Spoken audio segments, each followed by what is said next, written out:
তো hello guys, তোমার দেখিবা ইলেকশন মোর ফার্স্ট ব্লগ, ঠিক আছে। অমন কিছু জানো না ব্লগ বানা, কিন্তু মুই আজকে ফার্স্ট বানাই আসাম। তো তোমরা যদি সাপোর্ট করেন তো ব্লগখান ভালো করে বানান। তো মুই একটা টোটোর বিষয়ে একটা কথা কবার চাং। তো মুই একটা টোটোওয়ালা, ঠিক আছে।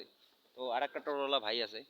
তো মানে একটা জিনিসে মুই ওই পুশ করে দিচ্ছং, মানে টোটোর যে কামাই হয়, কেমন কামাই হয়, মানে মুই মোর ফ্রেন্ড একটা আছে, ইয়েও টোটো কিনবে। তো মানে ইয়েতে মুই শুনিচ্ছাং কেমন মানে কামাই হয়। তো ভাই, এই যে দেখাবা লাগছেন আমার ভাই এটাই আছে। তো মানে টোটোত কেমন কামাই হয় ওই হিসেবে? ভাই দিন গেলে 300-400 টাকা হয় আরো। দিন গেলে 300-400 300-400 টাকা টাকা হয়। হয় আরো। ও, আর ওই যে ধর মানে টোটোটা কেমন মানে চলে কেমন? চলে ভালো চলে।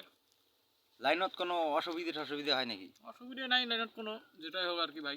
ও, মানে ভালো চলে। ও, মানে দিনত কত কামাই হয় আরো? হ্যালো টাটা ভাই গাইস।